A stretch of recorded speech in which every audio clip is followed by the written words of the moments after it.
नमस्कार। तो आज हम लोग सुन रहे हैं, आपकी अपनी कथा नटी सुना रही है। नमस्कार। तो आज हम लोग सुन रहे हैं प्रेमवत की एक कहानी। आप लोग सब लोगों ने प्रेमवत की कहानियाँ पढ़ी होंगी। वो हमारे समय के महत्वपूर्ण कहानीकार हैं और उनकी कहानी की खासियत ये होती है कि वे बहुत कुछ मनोविज्ञान से संबंधित चीज़ें लिखा करते हैं। उनकी कहानियाँ पढ़ कर के हम मनुष्य के मन को देखते हैं, जानते हैं और कुछ समझ मतलब ऐसा लगता है जैसे हमारी समझदारी में कुछ बढ़ोतरी हुई हो। तो आज जो कहानी है वो एक प्रेम कहानी है, स्त्री पुरुष संबंध की कहानी है। और उसके रंग देखिए, उस रात की बारिश में। उस रात की वर्षा के बाद मुझे विश्वास हो गया है कि मनुष्य के मन से अधिक विराट और रहस्यमय कुछ भी नहीं है। हम अपना कितना अंश अजनबियों की तरह मन के गहरे तहखाने में जीते हैं, हम स्वयं नहीं जानते। अचानक किसी क्षण जब हमारा वह अपरिचित अंश हमारे सामने खड़ा होता है, तब हम चमत्कृत से उसको देखते रहते हैं। क्या यह मैं हूँ? उस दिन भी पानी बरसकर ही चुका था जब पहली बार मेरे मन में वह सब आया था। टीन की छत पर बारिश का शोर बंद हो गया था। कमरे के अंदर बरसात की शेष गंध उलीचती हवा फड़फड़ा रही थी। मैं कॉफ़ी गर्म करता हुआ खिड़की के बाहर देख रहा था। खिड़की के नीचे फर्श का एक हिस्सा सलाखों से गिरे पानी से गीला था। खिड़की के बाहर गुलमोहर का एक लाल जंगल जल रहा था। दिन अचानक उदास और फीका सा हो गया। तभी वह आई थी। उसके कंधों तक खुले भाग भीगे थे। हाथों में स्केट्स लटके थे। वह दुबली थी और छोटी थी। उसके चेहरे पर बचपना था और देह से आम की बौर की गंध आती थी। सीढ़ियां चढ़ने से वो हाँफ रही थी। यह शायद सीधे रिंग से भागती चली आई थी। स्केट्स उसने एक कोने में डाल दिए। सैंडल्स खोलकर नंगे पांव उस गीले फर्श पर पंजों के बल कूदने लगी। उसे ठंडा फर्श हमेशा अच्छा लगता था। उसके पंजों के नीचे की खाल हमेशा गंदे रहती थी। आज एक बहुत सुंदर बात हो गई। वह उसी तरह कूदते हुए बोली, कूदो मत। मैंने हाथ बढ़ाकर उसे रोक दिया। पानी फैल रहा था। वह रुक गई। अच्छा बताओ, दुनिया का सबसे खूबसूरत फूल कौन सा है? बेहुदा सवाल है यह। सवाल नहीं, तुम बेहुदे हो। जानते हो भी क्या हुआ? कितना खूबसूरत। वह मेरे पास खिसक आई। पूछो ना क्या हुआ? चलने से फर्श पर उसके नन्हे नन्हे गीले पंजे बन गए थे। क्या हुआ बताओ? अभी जब मैं रिंग से आ रही थी तो मेरे हाथ में अमलतास का एक गुच्छा था। यूं ही सड़क की ओर धीरे धीरे पानी से बचती चली आ रही थी। तभी अचानक किसी ने पीछे से मेरे हाथ से वह गुच्छा झड़क लिया। ते ते की महीन आवाज के साथ घूमकर मैंने देखा तो छोटा सा 5 साल का प्यारा बच्चा था। एक हाथ में आइसक्रीम, मुंह सना हुआ, अपने दूसरे हाथ में वो गुच्छा छीनकर भाग रहा था। काफी दूर भागते जाने के बाद वह अपने माँ बाप के पास रुका और फिर मुड़कर हाफते हुए उसने देखा मुझे। वह एक क्षण को रुकी, फिर सांस लेकर बोलने लगी, सोचो जरा, उस फूल का सौंदर्य जो इतने छोटे बच्चे को माँ बाप को छोड़कर एक अजनबी लड़की का पीछा करके उसके हाथ से फूल छीनने को मजबूर कर दे।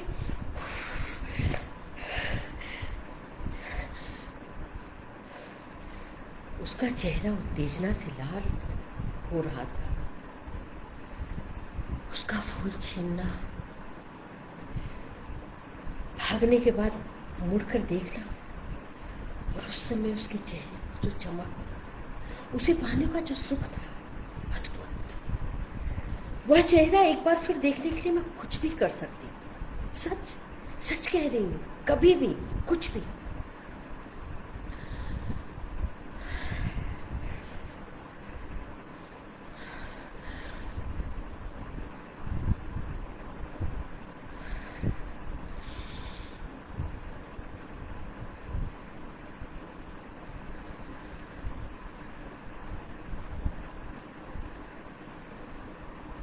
उत्तेजना से पूरा बदन हल्का हल्का कांपने लगा। उसके चेहरे की पतली जिल्द बिल्कुल अलग से हिल रही थी। उसके दांत भिज गए, चेहरा लाल हो गया। पतझड़ की सूखी पत्तियों की तरह एक अस्फुट सिसकारी या कराहसी उसके होठों से गिर रही थी। वह एकदम भरी भरी सी हो गई थी।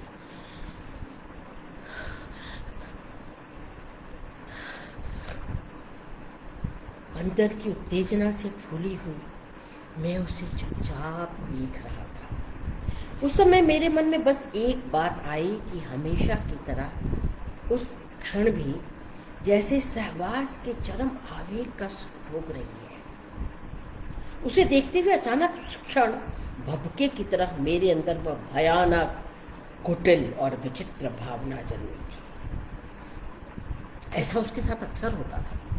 इस दृष्टि से वह अत्यंत विशिष्ट चरित्र थी, ऐसा जो लाखों में कभी होता है। पूछिए ना क्या, बताता हूँ।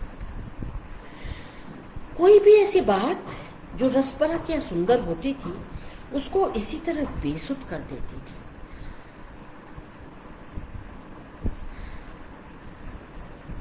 उस दुनिया के परे की ऐसी बातें जिन्हें हम कल्पनाओं में जीते हैं, या फिर किसी बात को कहने का अनोखा ढंग या कविता के रस से सराबोर उपमाएं उसको इसी तरह चरम आवेग में पहुंचा देती थी। वह अविश्वसनीय सीमाओं तक इन बातों के काबू में थी, मन से और देह से भी। अगर मैं कभी उसको बताता कि चीते की खाल पर धब्बे क्यों होते हैं, या गिरगिट क्यों रंग बदलता है, या किस तरह माउई ने अमृतत्व की खोज में औरत के गर्भ में दोबारा प्रवेश किया, तो वो इसी तरह कांपने लगती।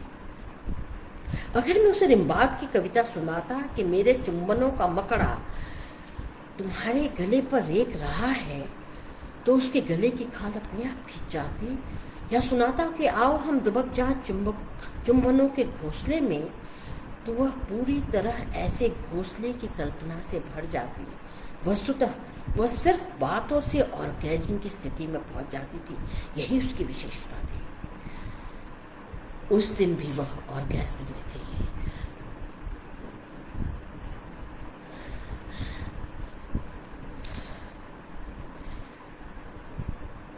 उस बच्चे और अमलतास की उत्तेजना से स्फुरित अचानक तभी मेरे मन में यह विचार जन्मा कि अगर सिर्फ बातों से ही वह इस ऑर्गेज्म में पहुंच जाती है, तो सहवास के क्षणों में उसकी क्या स्थिति होगी। मैं वैसे भी मानता था कि कोई सामान्य औरत उन क्षणों में अपने सुंदरतम और सर्वाधिक रहस्यमयी रूप में होती है। फिर वह तो एक अत्यंत दुर्लभ चरित्र थी। मेरे अंदर यह कौतूहल जन्मा कि आवेग में उसकी क्या मुद्राएं होंगी, वह किस तरह प्रतिक्रिया करती होगी, उन क्षणों में वह कहाँ तक उद्दीप्त होती होगी। वह आवेग जो मात्र बातों से यहाँ तक पहुँचता है, उस सुख में उसकी अंतिम सीमा क्या है। कैसी होगी वह स्त्री जो उन क्षणों में उसकी परतों के ऊपर जागेगी। यह कौतूहल लगातार एक उबाल की तरह मेरे अंदर फैलता गया। साथ ही यह भावना भी कि ऐसे विशिष्ट चरित्र के साथ उस अप्रतिम अनुभव को भोगना निश्चय ही जीवन की एक महत्वपूर्ण उपलब्धि होगी। किसी अत्यंत दुर्लभ कलाकृति को देखने की तरह। वैसे यह सब मैंने उसके साथ पहले भी कई बार देखा था, पर उस दिन मेरे अंदर यह विचित्र कुटिलता क्यों जागी, इस बात पर मैं खुद भी हैरान था। पर उस दिन जैसे भी हुआ हो, अब वह पूरी तरह से मेरे चिंतन, संवेदन और शारीरिक क्रियाओं पर हावी हो चुका था। कोई भावना या विचार अचानक एकदम से पैदा होता है और किस तरह से मनुष्य के जीवन को वशीभूत कर लेता है, यह मेरे लिए बिल्कुल नई बात थी। यह सब अब मेरे चारों ओर कुंडली मार कर बैठा रहता था। देह में ऐंठन होती, नसें प्रत्यंचा की तरह तनी रहती, मैं खाली सड़कों पर बड़बड़ाता हुआ घूमता। सचमुच अनोखा अनुभव होगा, सचमुच अद्भुत होगा, अद्भुत। उसके साथ उस विशिष्ट अनुभव को जानने की ललक मेरे अंदर जड़ों की तरह रोज गहरी फैलती जाती। मैंने एक दो बार प्रयत्न किया कि मैं इस लगातार बने रहने वाले तनाव से मुक्त हो सकूं। इसके लिए स्वयं को समझाना चाहा कि ऐसा कुछ भी करना उसकी मासूमियत के साथ अन्याय होगा। इस तरह गणित लगाकर अपने अनुभवों के लिए उसे एक विषय की तरह इस्तेमाल करना उसका शोषण होगा। पर यह सब मेरे अंदर ज्यादा देर तक नहीं रुक पाया। मैंने अपने ऊपर एक बहुत छोटा भय नैतिकता का लादना चाहा, फिर एक बड़ा भय इस बात का ओढ़ना चाहा कि पता नहीं उसके बाद प्रतिक्रिया रूप में हमारे संबंध कैसे रह जाए। हो सकता है मैं उसे खो बैठूं, या मुझे शरीर की लत लग जाए, या वह मुझसे उभारने वाले भावनात्मक संबंध जोड़ना शुरू कर दे। पर ये छोटे या बड़े भय भी मेरे अंदर कुछ देर सुगबुगाकर ठंडे पड़ गए।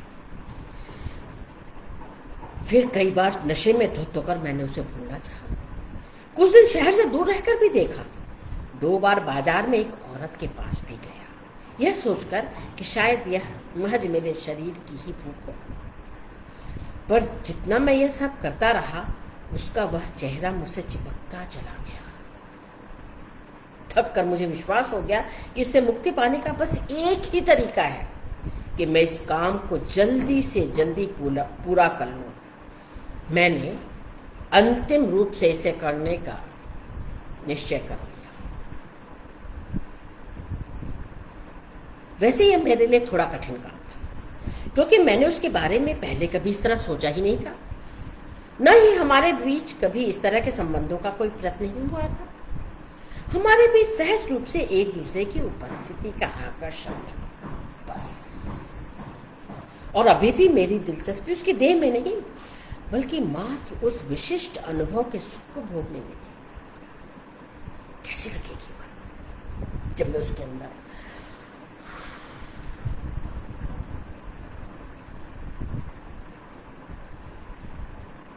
इसके लिए मैं उसे किस तरह तत्पर कर सकूंगा, किस तरह उसे शरीर के स्तर पर सारे अवरोधों से मुक्त कर सकूंगा, यह सब अभी मुझे तय करना था। मुझे बिल्कुल भी आभास नहीं था कि इस क्षेत्र में उसके क्या अनुभव है और वह किस तरह की प्रतिक्रिया करती है। सच तो यह है कि मैंने उसे कभी खूबसूरत नहीं समझा और इसीलिए आज तक उसे कभी चूमा भी नहीं था।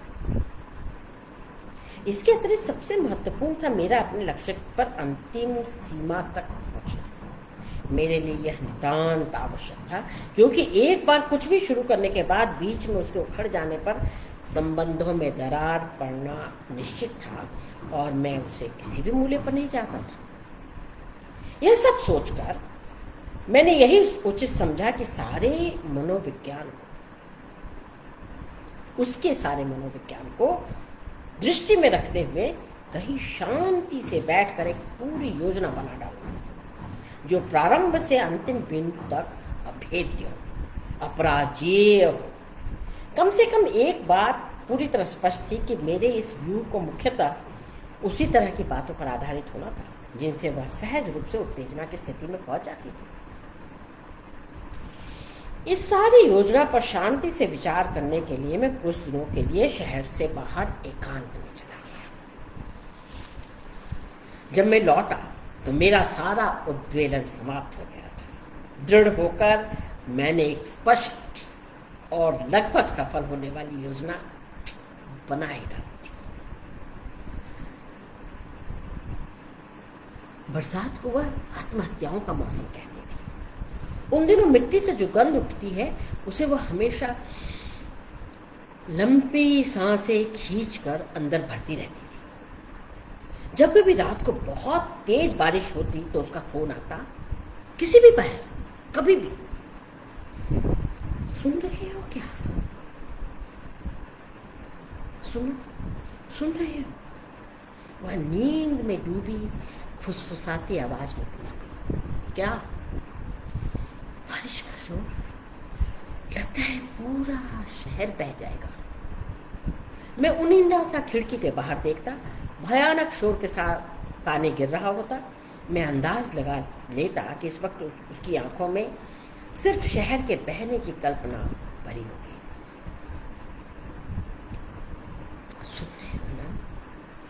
सुन रहे हो ना?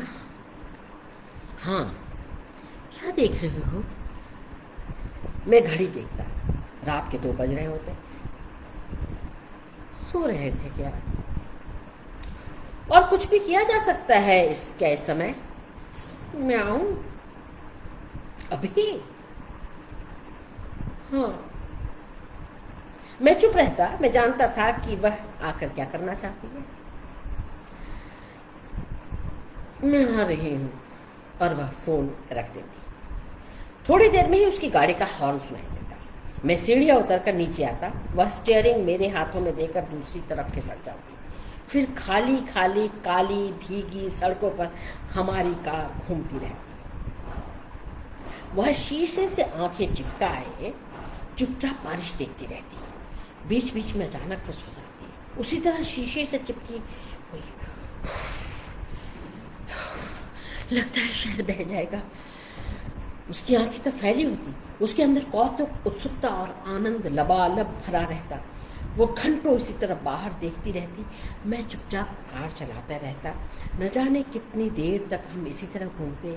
फिर बारिश बंद होती तो हम लौटते और बारिश देखते हुए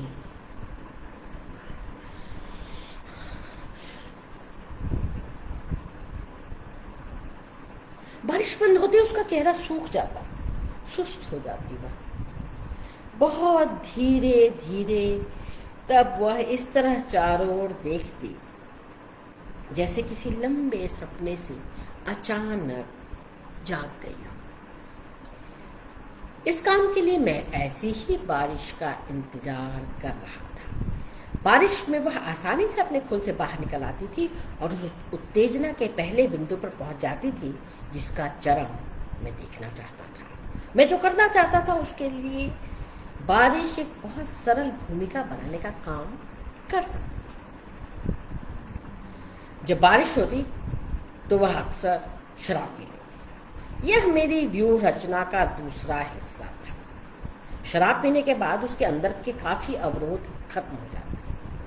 ऐसे वह नहीं करती थी, पर शराब पीने के बाद अक्सर ही सहज रूप से मेरा हाथ पकड़ लेती। कभी कभी अपने गालों से छुआती, पर ऐसा तभी होता जब वो कम पीती। अगर कभी ज्यादा पी लेती तो सब पार करके मृत्यु की, जीवन की निस्सारता की बातें करती या फिर रोने लगते। जिंदगी कुछ नहीं है, सचमुच क्या है ये जिंदगी? इसको तो खत्म हो जाना चाहिए। मैं जानती हूँ बारिशों में खत्म हो जाना चाहिए। तुम जानते हो ना इस बात को, मुझे समझते हो ना। मैंने उसे शराब पिलाने की भी योजना बनाई थी, पर इस सतर्कता के साथ कि वह ज्यादा ना पी ले, वरना उसको उस उदासी और दार्शनिकता के वातावरण से वापस खींचकर शरीर के स्तर पर लाना बहुत मुश्किल हो।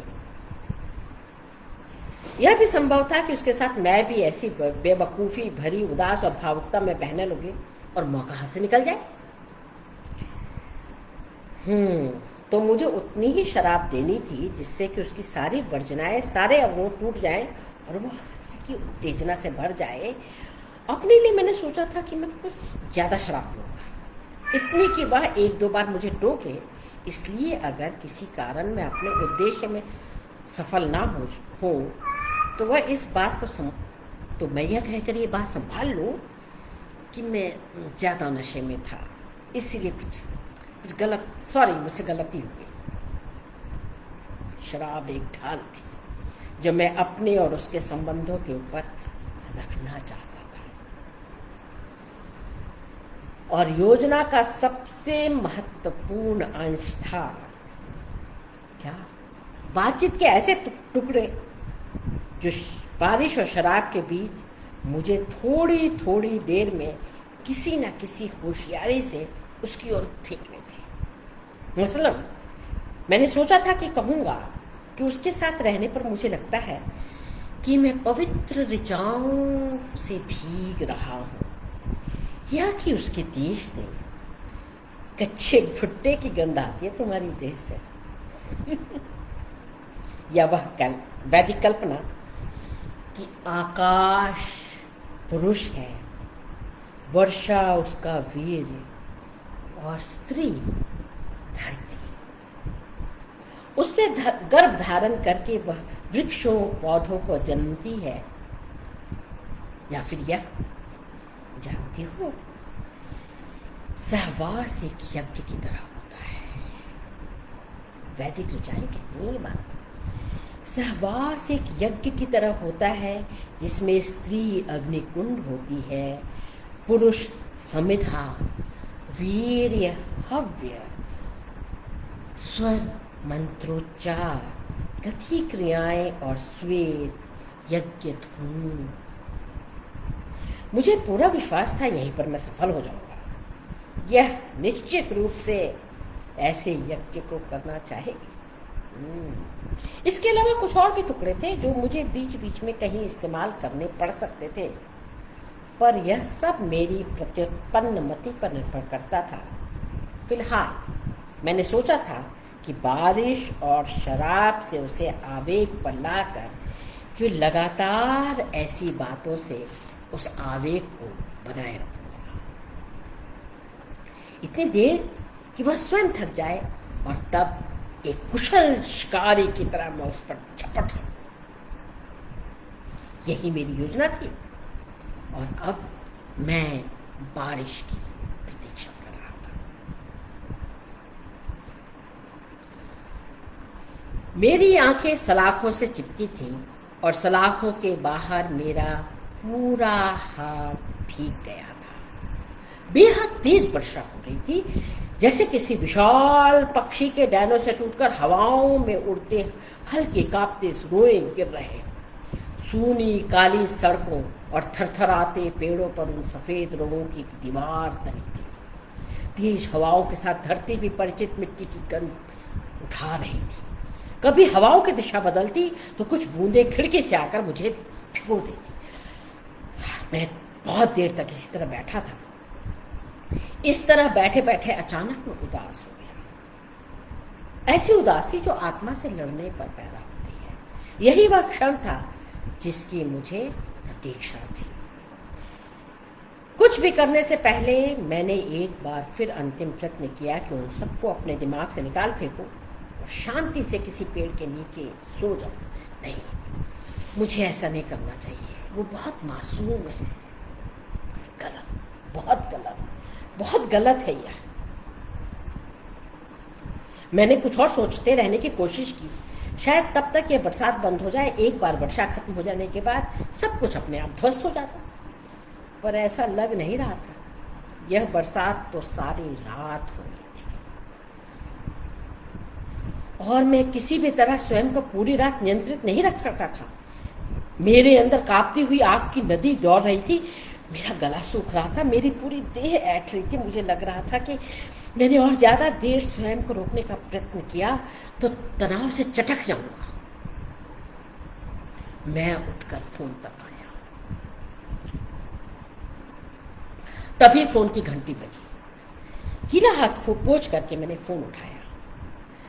हेलो, उधर से उसकी आवाज आई, उसी तरह फुसफुसाती सी, चीड़ के पत्तों पर घूमती हल्की हवा की तरह।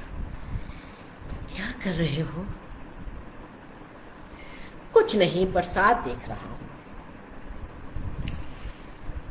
लगता है ये पूरा शहर बह जाएगा जैसे। हाँ, जानते हो पूरा शहर बह जाएगा। हाँ देख रहा हूँ। म्याऊं। हाँ सुनो, आज बाहर नहीं चलेंगे, फिर वहीं बैठेंगे, बातें करेंगे। ठीक है, पीने के लिए है कुछ? हाँ क्यों,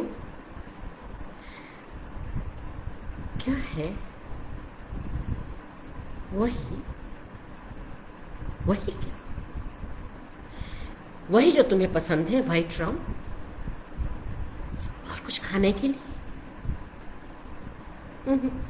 नहीं, कुछ नहीं। ये कुछ? हाँ, क्या लाऊं बताओ ना। उबली हुई मछली। आती हूं मैं। उसने फोन रख दिया। मैं थोड़ा हैरान था। अलमारी से मैंने व्हाइट रम की बोतल निकाली और 2 गिलासों के साथ मेज पर रख दी। बिस्तर को थोड़ा ढंग से लगाया। सिरहाने का छोटा सा बेड लैम्प जलाकर कमरे की और सब रोशनियां बुझा दी।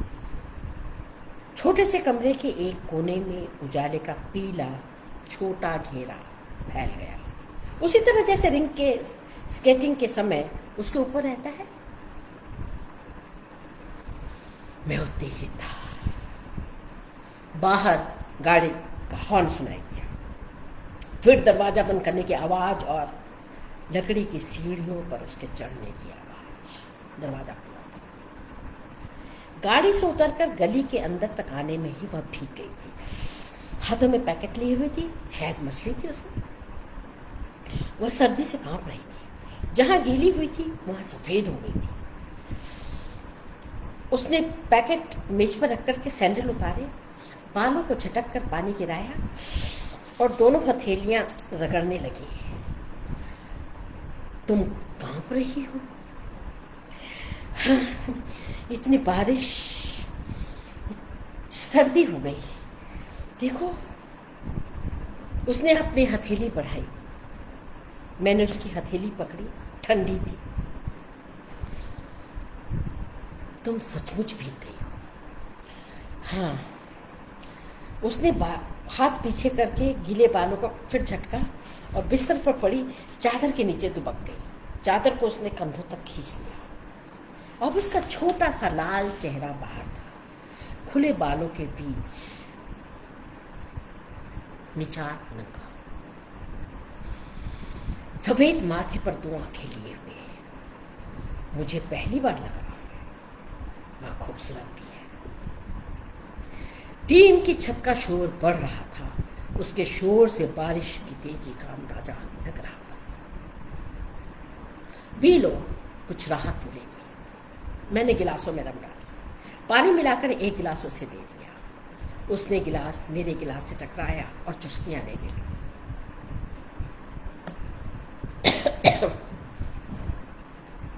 ऐसा क्यों करते हैं बताओ तो? क्या?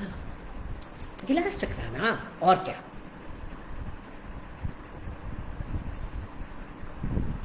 मैंने अब खुद को पूरी तरह सतर्क कर लिया था, अपनी पूरी चेतना को तीव्र और जागता हुआ बना लिया था। यही शुरू के क्षण मेरे लिए सफल या असफल होने के आधार थे। क्यों? वो मुस्कुराई, उसकी आंखें कौतुक से भरी हुई।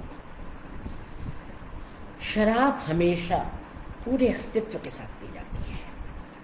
हमारी शेष चारों इंद्रियां तो वैसे भी इससे जुड़ी रहती हैं। स्पर्श, गंध, दृष्टि और स्वाद। ध्वनि को जोड़ने के लिए यह किया जाता है। इसके बाद हम अपने पूरे वजूद के साथ शराब से जुड़ जाते हैं। यह सुनकर वह मुस्कुराई। तुम्हारे नाखून कितने गंदे और लंबे हैं, उसने मुंह बनाया। ये खास मकसद के लिए है। अच्छा, कैसा मकसद? सशक्त तक। किसका? उसकी आंखें फैली और उत्सुकता से भर गई। महर्षि वात्स्यायन कहते हैं कि नाखूनों को जब शरीर के खास हिस्से में गड़ाते हैं तो वहाँ नन्हे नन्हे निशान बन जाते हैं, बिल्कुल खरगोश के बच्चों की तरह, जैसे कोई खरगोश का बच्चा उस हिस्से पर फुटका हो।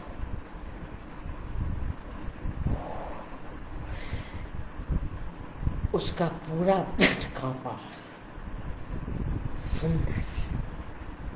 उसकी आंखें थोड़ी सी बंद हो गई। किस हिस्से पर?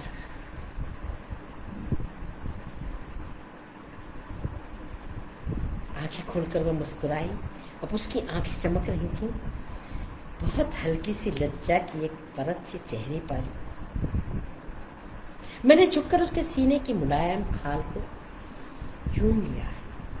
फिर कांपी, शायद इसलिए कि यह अप्रत्याशित था उसके लिए, या फिर यह उसका पहला अनुभव। उसने मेरे बालों पर हाथ फेरा और सिर को अपने सीने के भीतर दुबका लिया। और क्या कहते हैं तुम्हारे वात्स्यायन? वह इस कदर भीजे थी मुझे कि मेरा दम घुट रहा था। और कहते हैं महायात्री है यह चुंबन, न जाने कहाँ खत्म होगी इसकी यात्रा। मैंने उसकी खाल पर होठ और जीभ फिराया। वैसे ही यह वात्स्यायन का नहीं, रिम्बार्ड का कहना था, लेकिन मैंने वात्स्यायन से कह करके बता दिया था उसे। वह मुस्कुराई। बदन को उसने बिल्कुल ढीला छोड़ दिया मेरे चुंबन की यात्रा के लिए। मैं महसूस कर रहा था कि अब स्थिति मेरे नियंत्रण में है। धीरे धीरे मैं उसके शरीर में प्रवेश कर रहा था। उसके सारे अवरोध टूट रहे थे। मैं इस पूरी प्रक्रिया को जितना जटिल समझ रहा था और जितने संशय मेरे मन में थे, वे सब अब मुझे निरर्थक लग रहे थे। मैं सोच रहा था कि अगर मैंने पहले कभी प्रयत्न किया होता तो आसानी से उसे हस्तगत कर लेता। धीरे धीरे लयबद्ध और क्रमबद्ध तरीके से वह उसी आवेग पर पहुंच रही थी और सब कुछ सहजता से स्वीकार कर रही थी, अन्य सामान्य लड़कियों की तरह। मैंने सिर उठाकर उसकी ओर देखा। उसके गिलास में थोड़ी सी रम बची थी। कुछ घूंट में उसने गिलास खाली कर दिया और एक बड़ा पैक उसकी अंतिम सीमा थी, यह मैं जानता था। उसके बाद वह दार्शनिक होने लगती थी। मुझे यहीं पर एक छोटे पैक के साथ या फिर अगले एक घूंट वाले पैक के साथ उसे रोक देना। और मैंने पूछा, नहीं। उसने खाली गिलास पास के स्टूल पर रख दिया। मैं धीरे धीरे चुस्कियां ले रहा था। मुझे लग रहा था मुझे अब शायद ज्यादा पीने की जरूरत नहीं है। वह धीरे से खिसक कर बिस्तर पर लेट गई। चादर अब अलग पड़ी थी। वह सर्दी से कांप रही थी। बेडलैम्प की पूरी रोशनी उसके चेहरे पर गिर रही थी। पलंग का वही एक कोना था जो रोशनी में चमक रहा था। शेष पूरा कमरा अंधेरे में डूबा था। हल्की तेज सांसों की आवाज थी और टीन की छत बरसात की बूंदों से खड़खड़ा रही थी।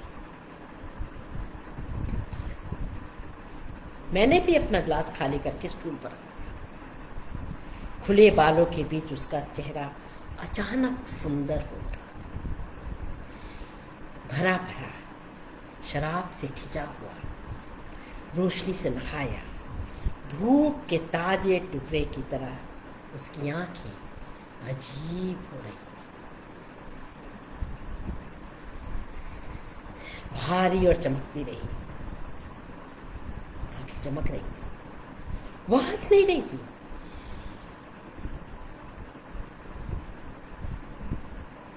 लेकिन उसके चेहरे से लगता था कि कहीं वह हंस रही है, कहीं से हंस रही है। वह क्या करती है देखने के लिए मैंने झुक कर उसके गले को चूमा। वह मुस्कुराई। मैंने उसकी दोनों आंखों को एक एक करके चूमा। अब सब कुछ स्पष्ट था। मैंने उसकी देह को वस्त्रों से अलग कर दिया और आहिस्ता आहिस्ता मथने लगा। मथते हुए मैं लगातार उसे देख रहा था। उसके चेहरे पर जमा उम्र का कच्चापन पिघलने लगा। मंथन से उसके अंदर एक शांति पैदा हो गई। उसकी आंखें खुली थीं और मुझ पर टिकी थी।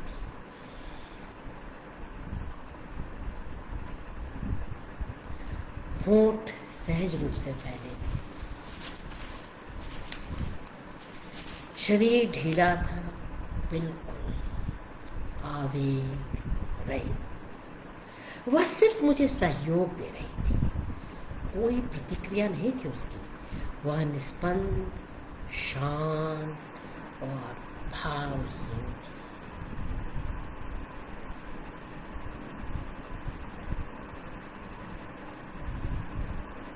बस बीच बीच में कभी मुस्कुरा देती तो अचानक उसकी आंखें चमकने लगती।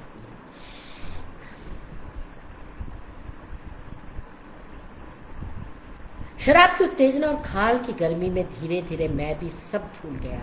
एक आदिम पुरुष की तरह एक स्त्री की देह में लिप्त हो गया।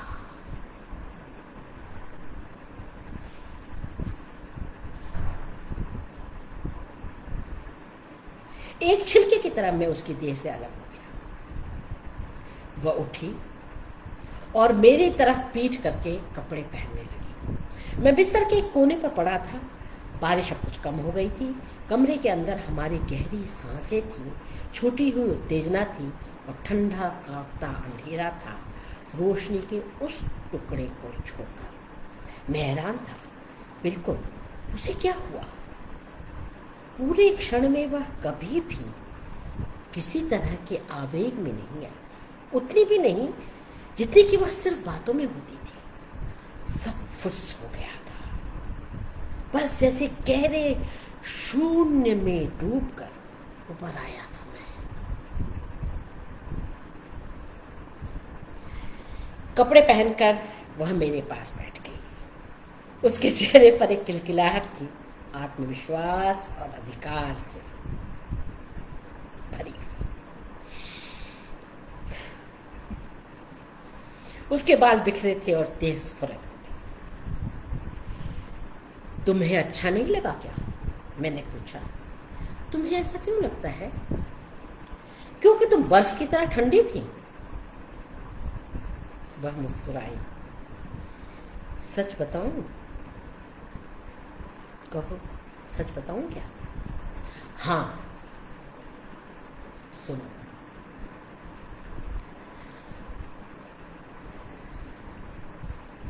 याद है तुम्हें?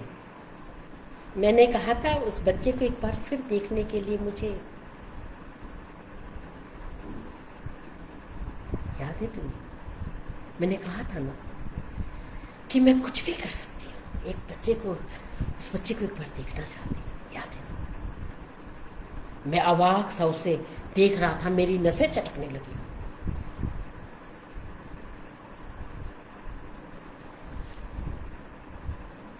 जानते हो, कुछ दिन पहले मैंने पढ़ा था कि इस स्थिति में आदमी का चेहरा एक ऐसे बच्चे की तरह होता है जिसे अपनी जिद की चीज मिल जाती है,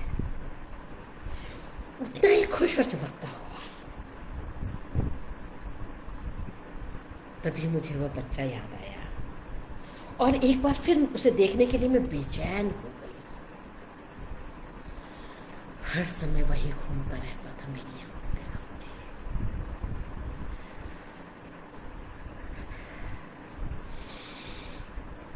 किस तरह से अमलतास का गुच्छा छीन के भागा था।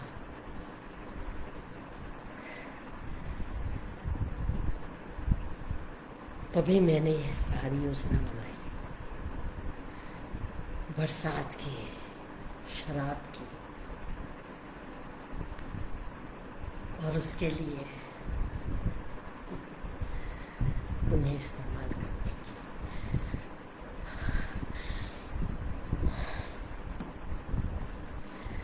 इस पूरे वक्त में सिर्फ और सिर्फ तुम्ही को देख रही थी। मैं उस बच्चे को तुम्हें खोज रही थी, तुम्हें देख रही थी।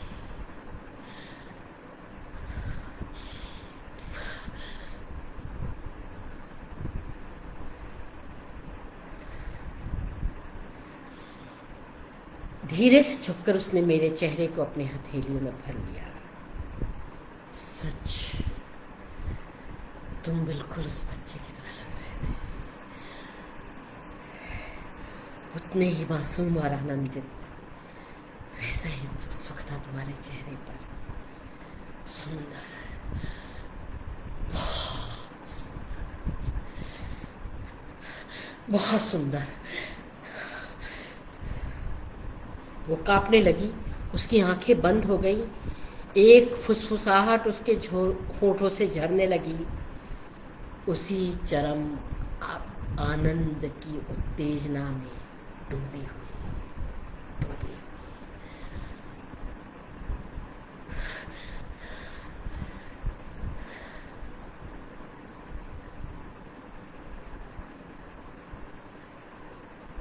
तो यह थी कहानी प्रेमवत की, जटिल मनोविज्ञान की कहानी जो हमने आज सुनी। कैसी लगी बताइएगा, मुझे बहुत अच्छा लगेगा, बहुत।